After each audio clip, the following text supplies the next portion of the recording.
What's going on, guys? Brandon here. I've been asked a lot over the last 20 years, growing up, being in political science, really as a student, in high school and in college, and then leading into being an entrepreneur and being an investor, buying rental properties, apartment complexes, and being in the Bitcoin world, the Bitcoin space, studying monetary history, studying monetary, fiscal and monetary policy, et cetera, et cetera.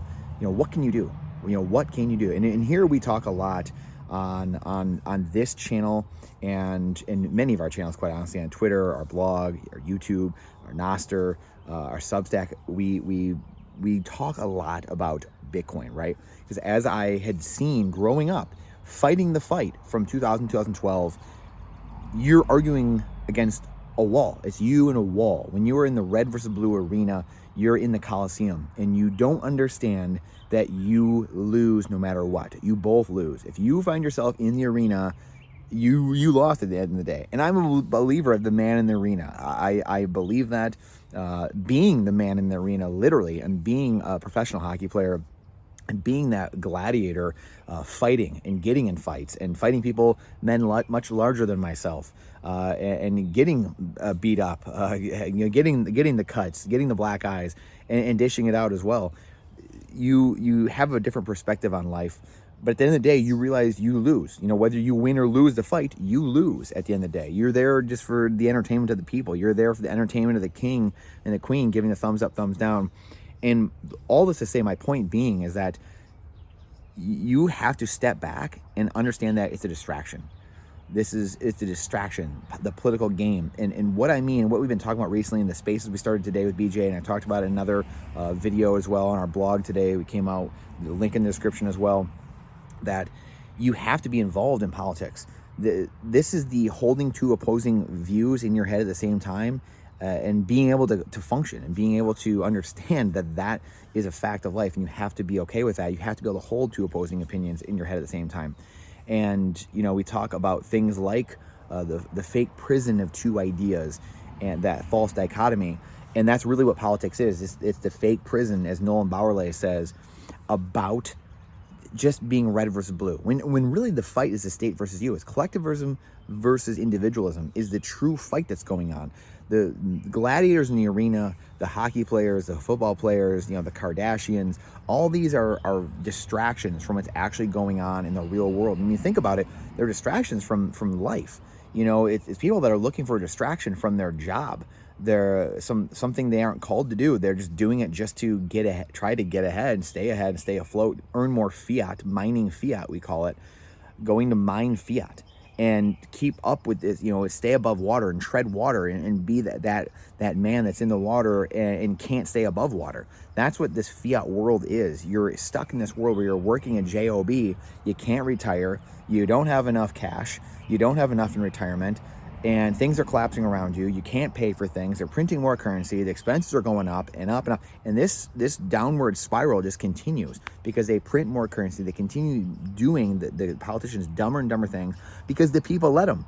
This is my whole point of all this. And we have to drive home these two opposing things, that politics itself is complete theater and won't exist in many ways because of Bitcoin and fixing the money. A lot of it exists, and political theater exists because the money is completely broken. We don't have money anymore. We have currency. But yet at the same time, we as people, especially as free people in America and in the Western world, we have the ability, at least as far as we know, to affect elections and to vote for who we want to vote for. More importantly, though, than actually in voting, though, and because we don't have any way to source the credibility of that, unfortunately, right? There's no one here that can actually credibly say, oh, I know exactly what happened.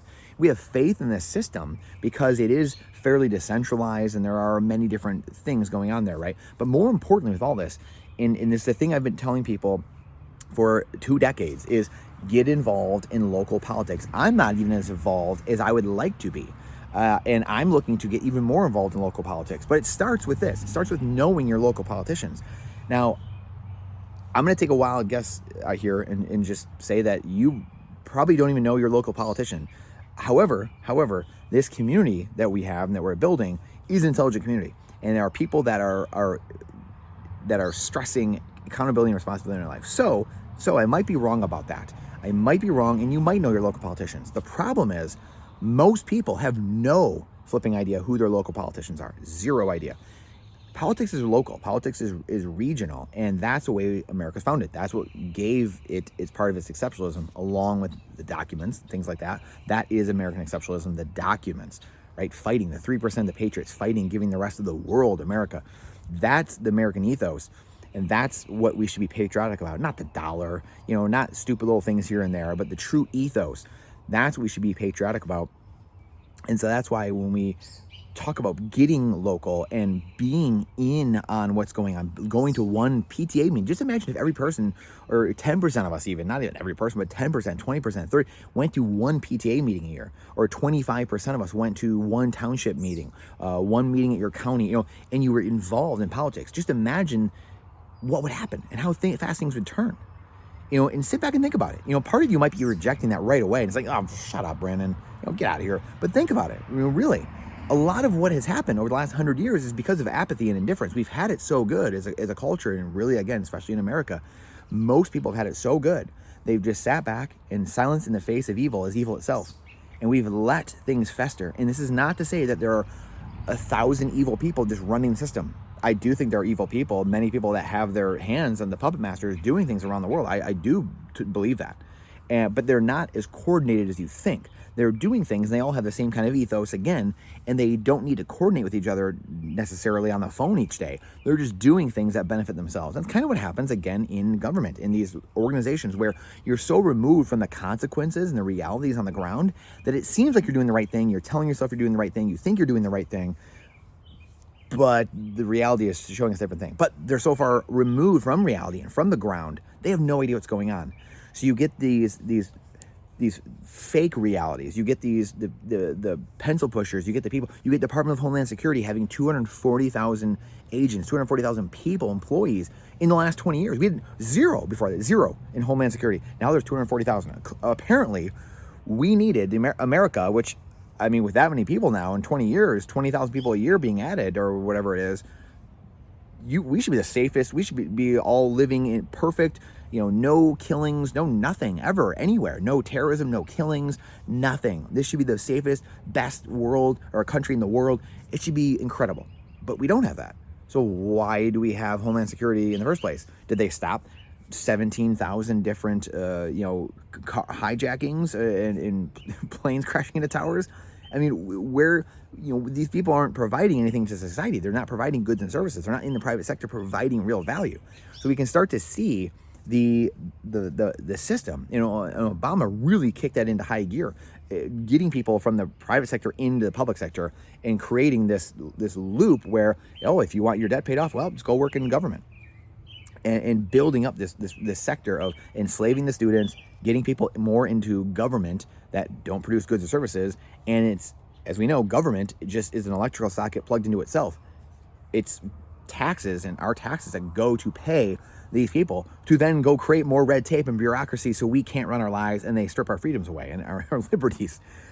So we've created a terrible downward, doom loop in essence. And this is where if 10, 20, 30% of people got active and started understanding their local politics and started educating people, this is why over the last few years I have made it my mission to say, hey, I've kind of skirted, I've done investing, I've done businesses and played hockey, done all these things, and I'm very grateful for that.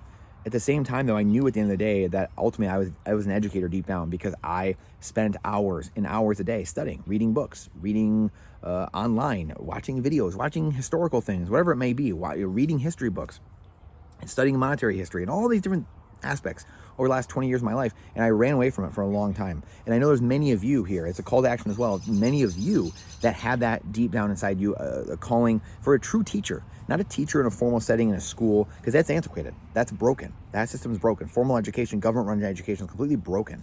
But being on YouTube, being on Rumble, being on Nostr, being on Substack, being on, you name the platform, Zion, all these platforms, decentralized media, that now we can go and shape the youth with real truth, with real history, and learning and understanding, so we don't remake the mistakes of the past, and we don't redo the mistakes of the past.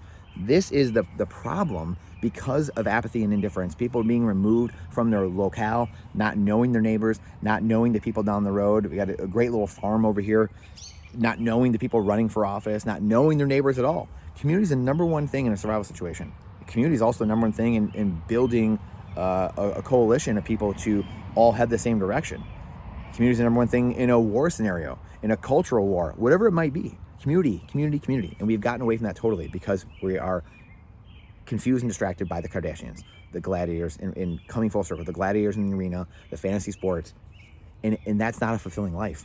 And as many of you know, even though this is hard to hear, I've gone through, again, I'm human. I've gone through many of these things as well.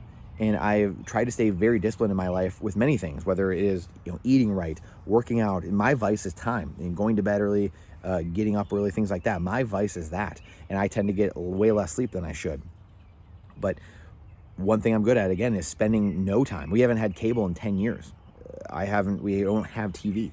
So I'm spending my time reading books. I spend my time, on YouTube, building business, learning about investing more and more, monetary history, learning about Bitcoin, learning about gold and silver, learning about real estate, and doing the things, putting them into action, buying properties, raising money, accruing good debt, and then buying properties with no money down, refinancing them. I've done all those things because I knew that was the way I needed to go to take care of my family and help people around me and then educate people around me. At the same time, I realized that that's not going to get you very far at the end of the day, because not everyone can do that. Spend the time and energy and money that I did learning those things. That's where, again, Bitcoin, being in building community, being in your local politics, not being in local, but being educated in local politics, which doesn't take very much. It's just a little bit of time not watching TV, or a little bit of time not doing, removing one vice and gaining one skill, or removing one vice and then getting involved and giving out some education, or removing one vice and getting involved with your local politics or your local township and going to a couple meetings a year, or once a quarter, or once a year. And then things start to really take shape and start to turn. And that's the one difference. We used to have that in America 100 years ago, 200 years ago. People were involved and active, and they weren't indifferent. Now, as Plato said, if you are not involved in politics, you will be governed by your inferiors. And inferiors don't mean, what you think they do off the surface, what culture kind of tells you now, but it just means that people that really don't have skin in the game, they aren't paying attention. They're there just to, basically vote things from themselves. And that's why we have so many problems now at the end of the day. And we know it. I'm not saying things that we don't know. It's sometimes we need reminders, right? And that's what coaching is a lot of times. It's just accountability, holding people accountable. So please share this out. The algorithm hates truth.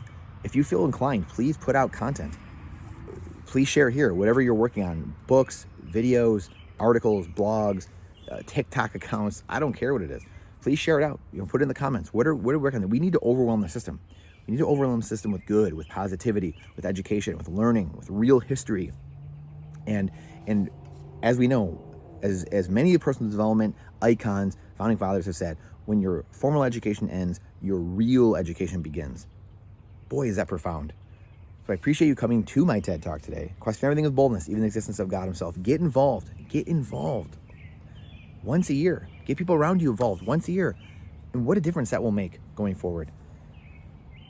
It's not financial advice, it's freedom advice at the end of the day. Because the more freedom we have, the more liberty we have, the more wealth we then have. The smaller the size of government, the more accountability and responsibility we have, and it gives us more wealth and more prosperity.